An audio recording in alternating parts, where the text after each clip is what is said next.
Huh? What's wrong? Oh, don't tell me it happened again. Just when we thought it would never occur. Poor little thing. You must have been really scared. I can tell just by how many nightmare stories you've told me. Shh, don't you worry. Nothing is out there to get you. It's only me. I don't know what is causing these nightmares to happen, but we'll get to the bottom of this. I'm sure it's because of stress or something. It has to be. I'm guessing tonight will be like usual, isn't it? Well, it's not bothering me at all. There's nothing your big brother wouldn't do for you. I can somewhat relate in a way. I used to have those terrible nightmares too when I was your age. No idea where they came from, but they kept me up all night. There was nothing I could do but look at the time and somewhat hope that I could fall asleep peacefully. I was alone back then since you weren't even there. Eventually it stopped out of nowhere. Just like that. I was hoping that it would have been that for you, since it didn't happen in over a week. That look in your eyes. I know exactly what you're thinking, and what you want to hear from me, and of course, you can sleep with me. I have no issues with that. No, don't worry, it's not childish or anything. I don't see where you got that idea from. You're just scared and you want someone to comfort you. I totally get that. You can sit next to me.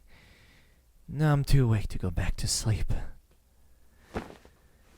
Alright. Why don't you start by telling me about your nightmare? I know it's kind of odd asking you about it, I know. I'm not trying to scare you again. It's just that talking about it might make you feel better since you have someone with you. Still, that same dream. Huh. That's really strange. I try not to guess it would be it again, hoping you would bring up something different. But that is getting really strange.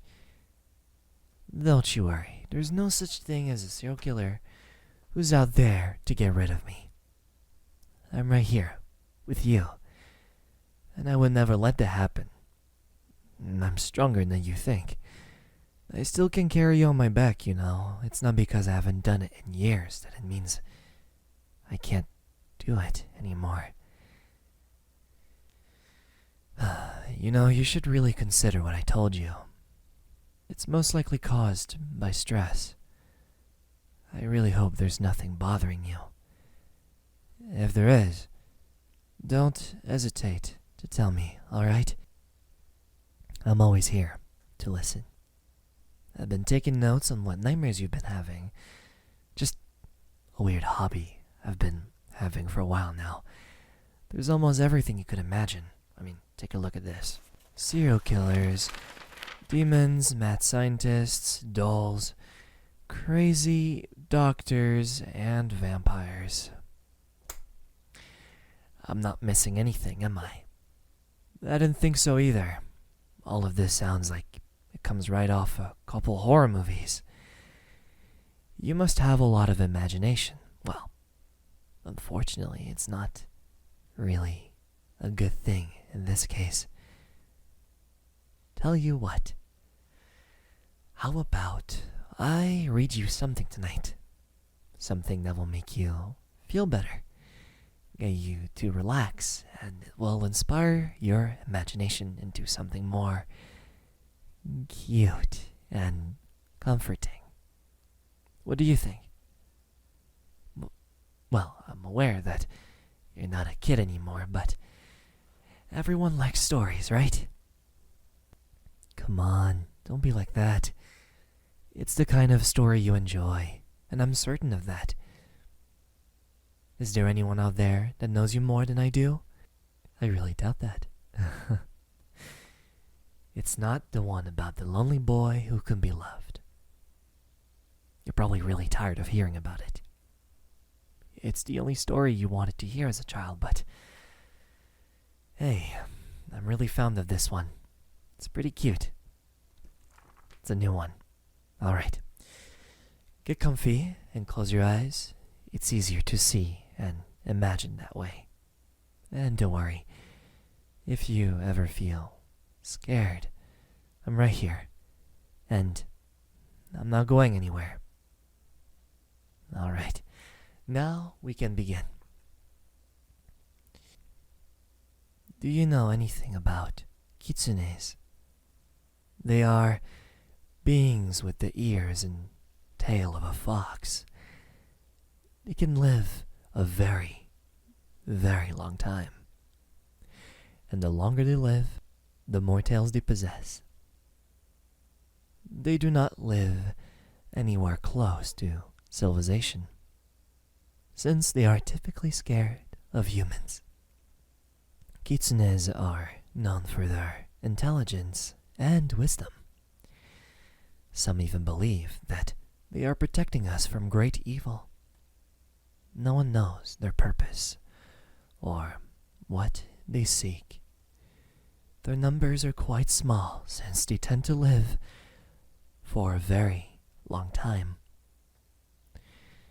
But that is all you need to know. I'll start reading. This is the story about an unexpected meeting between a young woman and a male kitsune. The girl was only looking for a place to sleep for the night after getting lost, walking and walking for a few hours. She finally found the shrine where she could finally rest. To her surprise, there was someone up at this time in the middle of the night. The girl was invited inside. Hospitality of the young man. It's not like he was going to leave her out when she was desperately in need of a safe place to stay the night. The man was not cruel, not in the slightest. He offered her something to drink and eat. He wasn't much of a talker, but he knew very well how to be respectful. She thought it was pretty weird that someone would be wearing a fox mask while being by themselves, but the girl didn't think much of it. The man gave a really comforting feeling. You could tell he would never harm anyone. After a really good meal, it was time to head to bed. He let her use his bed and said that he didn't need much sleep. A couple hours pass, and she suddenly wakes up to see a handsome young man. Really, really close to her face. She could feel his breath in his very particular blue eyes. She couldn't resist. She felt immediately attracted to him, like she was under some kind of spell. The night finally ended with a passionate kiss, one she could finally rest with. The man stayed by her side, making sure she was comfortable and well. When the morning came up, She thought all of this was a dream, and that she somehow made it all up. To her surprise, her lover was still there. This time, she could clearly see his defining traits. The girl couldn't believe it. Long, pointy ears, followed by 2 foxtails in the back. How come she didn't notice this before? The man explains that a mask hides everything. She didn't think of him as a monster, since a monster wouldn't be so kind towards a stranger. She didn't even feel like going back. This was the happiest she'd ever been. So, she made the most important decision of her life. The kitsune proposed that she could stay with him for as long as she wanted. And she accepted. No one knew what happened to the girl. Some think that she died. Others like the idea that she simply wanted to live far away. And of course, some believe that she met a handsome kitsune boy and lived with him for as long as she could live. It is a short story, but it is that way since only so little that is known about these creatures. How could they be scared of humans, but yet fall in love with them? All of those questions will be most likely never answered, unless there is someone out there who will turn down a kitsune's love. One day. The end. I never thought you'd fall asleep. Sweet dreams. I'll be right there, right next to you. Good night.